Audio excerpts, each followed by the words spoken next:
नवरात्रि में व्रत के दौरान ना खाएं यह सब्जी, वरना टूट जाएगा आपका व्रत और माता रानी हो जाएगी नाराज और चली जाएगी आपके घर से।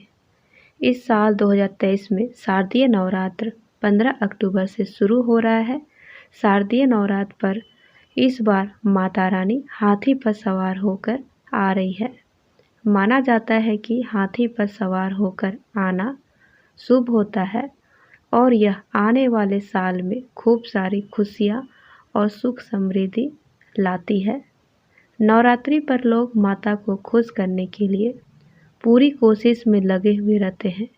नवरात्र के 9 दिन माता की पूजा आराधना करते हैं और उपवास रखते हैं।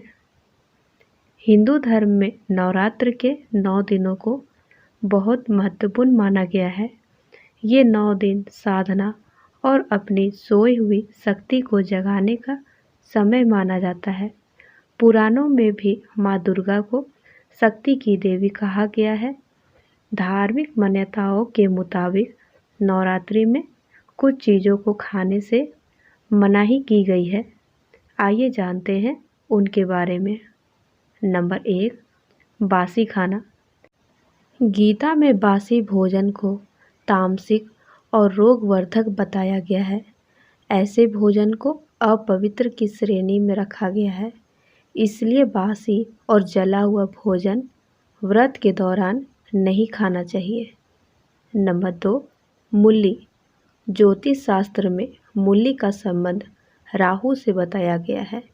राहु के दोष को दूर करने के लिए मूली का दान करना चाहिए। आयुर्वेद के मुताबिक यह वातवर्धक होती है। इसके सेवन से रजो और तमो गुण की बढ़ोतरी होती है, इसलिए व्रत के समय में मूली का सेवन नहीं करना चाहिए। नंबर 3, लहसुन और प्याज। नवरात्र के 9 दिनों में लहसुन और प्याज नहीं खाना चाहिए। इन दोनों को तमोगुण वर्धक माना जाता है। लहसुन और प्याज उत्तेजना और काम भाव बढ़ाता है। इसके अलावा शास्त्रों में इसे राक्षसी भोजन कहा गया है। कहा जाता है कि इनकी उत्पत्ति राहु और केतु से हुई है, इसलिए इनमें गंध आती है और पूजा पाठ में इनका उपयोग नहीं किया जाता है। नंबर 4, मांस मछली का सेवन ना करें। नवरात्र के पर्व पर मांसाहार खाना वर्जित माना गया है। मान्यता के मुताबिक साधना के समय किसी और जीव को नहीं सताना चाहिए। दुर्गा सप्तशती में इसको लेकर खास दिशा निर्देश दिए गए हैं। पूजा करने वालों को जीवों पर दया भाव रखना चाहिए और अहिंसक रहना चाहिए। नंबर 5, मसूर की दाल नहीं खाएं। मसूर दाल को धार्मिक दृष्टि से अपवित्र माना गया है। इसका संबंध मंगल ग्रह से माना गया है। बताया जाता है कि इसके सेवन से मन में उग्र और तामसिक विचार का संचार होता है। आयुर्वेद में इसे रजोगुण को बढ़ाने वाला बताया गया है, जबकि साधना के लिए सात्विक गुण को बढ़ाना जरूरी होता है। नंबर 6, बैगन। नवरात्रि के दौरान बैगन का सेवन नहीं करना चाहिए। बैगन में रजोगुण होते हैं। ये सात्विक भावों को कम करता है। इसके अलावा इससे त्वचा रोग होने की भी संभावना होती है। बैगन काम भाव को भी बढ़ाता है। नंबर 7, बीन्स और मटर का ना करें सेवन। नवरात्रि का व्रत रखने वाले लोगों को इन 9 दिनों में बीन्स और मटर नहीं खाना चाहिए। दरअसल बीन्स और मटर फलाहारी नहीं माना जाता है, इसलिए इन्हें खाने की मनाही होती है। नंबर 8, गेहूं और चावल के आटे से करें परहेज। नवरात्रि में लोग उपवास रखते हैं और इस दौरान आपके पूरे दिन के लिए एनर्जी की ज़रूरत होती है। ऐसे में उन चीज़ों का सेवन करने के लिए कहा जाता है जो किसी तरह का आलस ना दे। गेहूँ और चावल एक ऐसा अनाज होता है जो डाइजेशन प्रोसेस को धीमा करता है, इसलिए आपको इन्हें भी नहीं खाना चाहिए। नंबर 9, सफ़ेद नमक। व्रत रखने वाले लोग को सफ़ेद नमक का इस्तेमाल नहीं करना चाहिए। नमक किसी भी भोजन का एक मुख्य हिस्सा है और इसके बिना स्वादिष्ट भोजन की कल्पना करना असंभव है। लेकिन उपवास के दौरान नमक खाने की अनुमति नहीं होती है। ऐसा इसलिए होता है क्योंकि प्रोसेसिंग के दौरान इसे तमाम केमिकल बेस्ड तकनीक से बनाया जाता है, जिसके कारण यह अपने शुद्धता को खो देता है। वहीं सेंधा नमक अपने सबसे शुद्ध फॉर्म में होता है और यह खाने को लाइट बनाने के साथ कूलिंग प्रॉपर्टी भी प्रदान करता है। इसके अलावा मैदा, सूजी, चावल और बेसन भी व्रत में नहीं खाया जाता है। नवरात्रि के दौरान सभी सात्विक भोजन करते हैं और एकदम सरल लाइफस्टाइल पर आ जाते हैं। ऐसे में कुट्टू और सिंघाड़े का आटा खाया जाता है। चावलों की जगह समक चावल खाते हैं और सेंधा नमक का उपयोग किया जाता है।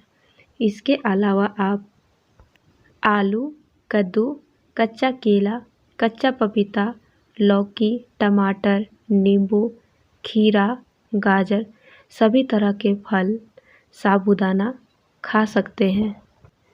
नवरात्रि पर 9 दिन माता को इन चीज़ों का भोग लगाएं। नवरात्रि पर माता रानी के 9 रूपों की पूजा की जाती है। नवरात्रि के 9 दिन अलग अलग चीज़ों का भोग लगाया जाता है। माता रानी के मनपसंद चीज़ों का भोग लगाने से माता रानी जल्दी प्रसन्न होती है और मनोकामना पूर्ति करती है।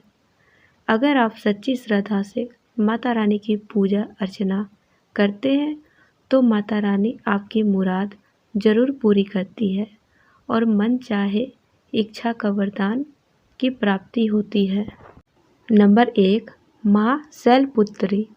माँ को गाय के घी का भोग लगाना शुभ माना जाता है। इससे आरोग्य की प्राप्ति होती है। नंबर 2, माँ ब्रह्मचारिणी।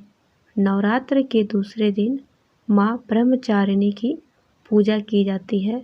माँ ब्रह्मचारिणी को शक्कर और पंचामृत का भोग लगाना चाहिए। नंबर 3, माँ चंद्रघंटा। नवरात्रि के तीसरे दिन माँ चंद्रघंटा की पूजा अर्चना की जाती है। माँ को दूध से बनी मिठाइयाँ, खीर आदि का भोग लगाने से माँ जल्दी प्रसन्न होती है। नंबर 4, माँ कुष्मांडा। नवरात्रि के चौथे दिन माँ कुष्मांडा की पूजा की जाती है। माँ कुष्मांडा को मालपुआ का भोग लगाया जाता है। नंबर 5, माँ स्कंद माता। 5वें दिन स्कंद माता की पूजा की जाती है। इस दिन माता को केले का भोग चढ़ाया जाता है। नंबर 6, माँ कात्यायनी। नवरात्रि के छठे दिन देवी कात्यायनी की पूजा की जाती है। देवी कात्यायनी को हलवा, मीठा, पान और शहद का भोग लगाते हैं। नंबर 7, माँ कालरात्रि। 7वें दिन माता कालरात्रि की पूजा होती है। इस दिन देवी कालरात्रि को गुड़ से निर्मित चीज़ों का भोग लगाना चाहिए। नंबर 8, माँ महागौरी। माता महागौरी को नारियल का भोग बेहद प्रिय है, इसलिए नवरात्रि के 8वें दिन भोग के रूप में माता को नारियल चढ़ाएं। नंबर 9, माँ सिद्धिदात्री। माता सिद्धिदात्री को हलवा, पूड़ी और खीर का भोग लगाएं। आज के वीडियो में बस इतना ही जानकारी। अगर यह जानकारी अच्छी लगी हो तो प्लीज़ एक लाइक करें और चैनल को सब्सक्राइब करें। वीडियो को देखने के लिए आपका बहुत धन्यवाद।